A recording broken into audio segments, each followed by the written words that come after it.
Bueno, muchas gracias, Manuel, y a través tuyo a todos los integrantes del ILEC, a todos los de las distintas filiales. Si a vos te quedaba poco para decir, imagínate a mí. Yo voy a ser muy breve, simplemente compartir algunas pequeñas y breves reflexiones. La primera es decir que no se puede ser reformista sin abrazar la causa del laicismo. Son dos cosas que quizás aprendemos desde el primer día quienes militamos en la franja, quienes militamos y creemos en la educación pública argentina y que creemos que el laicismo tiene que ser una bandera que sostengamos no solamente al interior del sistema educativo, sino en cada uno de los ámbitos en los que nos toca cumplir distintas responsabilidades. Lo segundo es celebrar realmente las presentaciones que hicieron, la rendición de cuenta de las acciones. Coincido con algo que se dijo de que no es lo mismo pelear por estas causas en Santa Fe, en Cava, en Mar del Plata, y a Córdoba la voy a dejar al medio, que hacerlo en Tucumán, en Corrientes, en Salta, en Catamarca. Creo que ahí tenemos un enorme desafío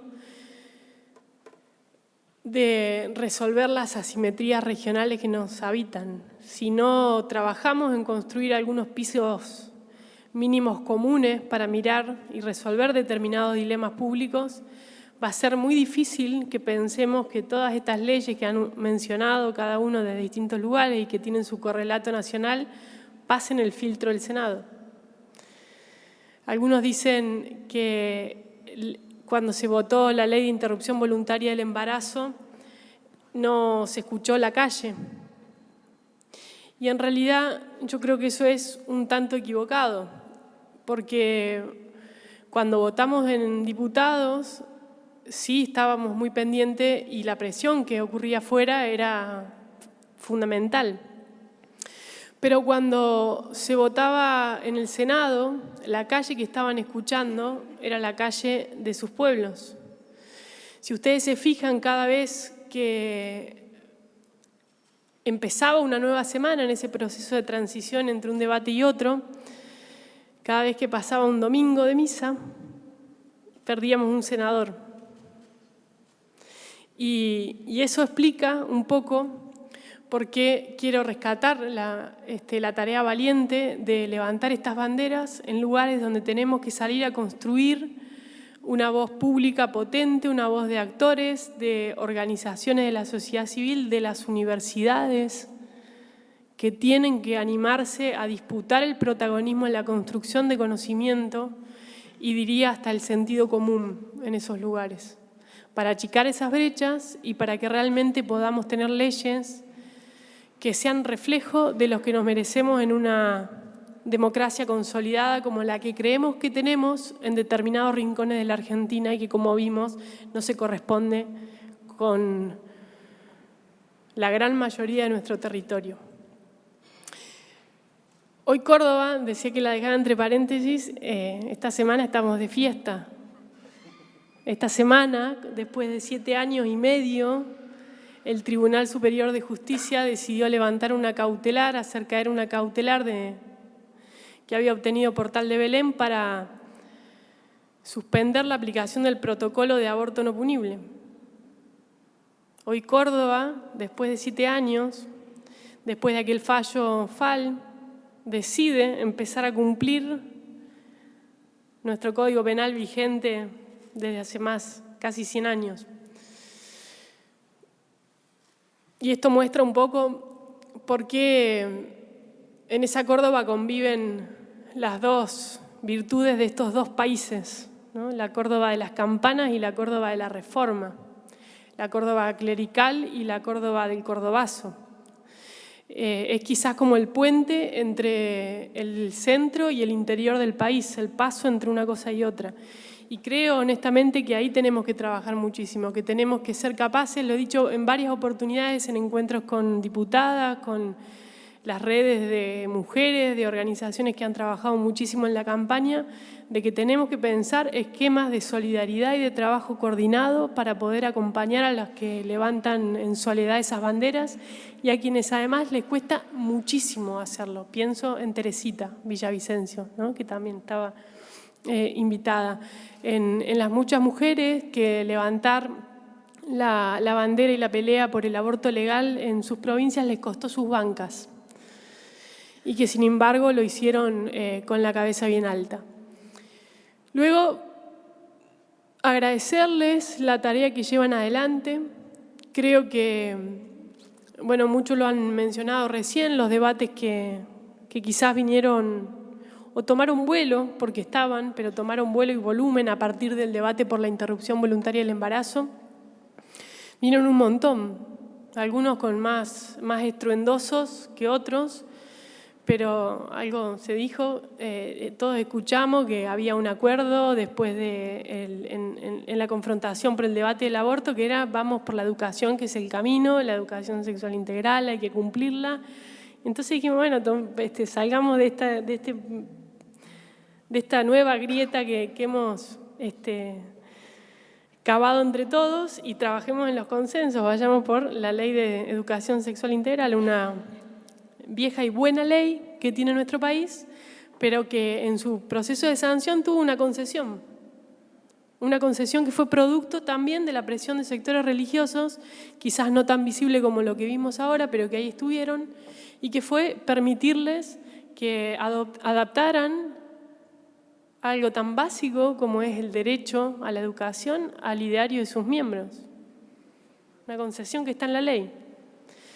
Y entonces dijimos, bueno, saquemos eso, porque queremos que todas las escuelas privadas y también las públicas que no lo están cumpliendo lo cumplan. Las pruebas a aprender estaban mostrando con muchísima claridad que la educación no se estaba enseñando, que donde se enseñaba era solamente con contenido biologicista. Y después estaban los que decían, bueno, vamos a enseñar educación para el amor. Entonces dijimos, bueno, de nuevo, en un piso mínimo estamos hablando del derecho a la educación, un derecho que merece ser reconocido con la misma intensidad en cada niño, niña, adolescente, en cada rincón de la Argentina, ¿no? No es potestad ni de las escuelas, ni de los padres, ¿no? Los niños son sujetos de derecho y así lo dice nuestra convención. Bueno, ahí vimos todo el enorme movimiento y la reacción que eso despertó, ¿no? Con mis hijos no te metas. Después intentamos avanzar en algunas normativas vinculadas con el reconocimiento de los derechos a las personas trans, una enorme deuda que tiene nuestro Congreso, que realmente viven en una situación de vulnerabilidad que quizás supera a la de todos los otros colectivos que imaginemos y que sin embargo todavía no logra los marcos de protección legal que merecen. Y de nuevo la reacción fue peor. Yo siempre digo que cuando pienso en lo que vivimos, transitamos, sobre todo en las redes, ¿no? Fue como increyendo la reacción, el nivel de agresión, el nivel de confrontación con estas agendas.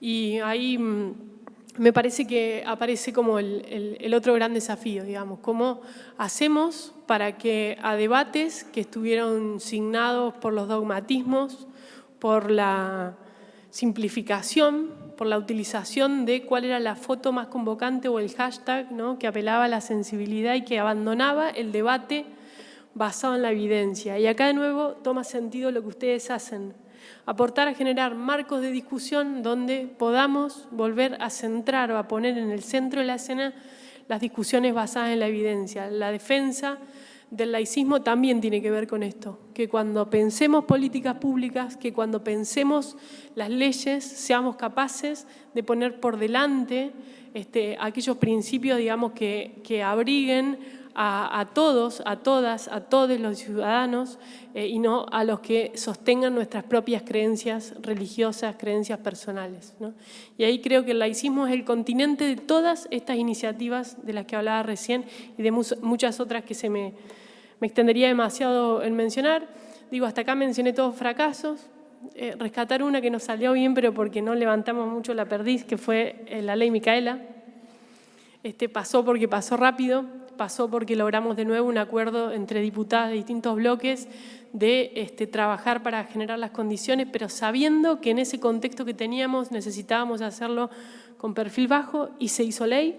Y hoy estamos trabajando en todos lados con la aplicación de espacios de formación con perspectiva de género. Las universidades han adherido, están creando que eso tiene además una enorme potencia, porque fíjense que estamos trabajando en la formación de los futuros profesionales, de los docentes, y eso tiene un efecto multiplicador que es impagable. Bueno, trabajemos en construir estos nuevos puentes, trabajemos en construir una democracia que fortalezca sus bases, que avance y desarrolle sus raíces, pero sobre todas las cosas que sea capaz de construir un marco de respeto y de libertad.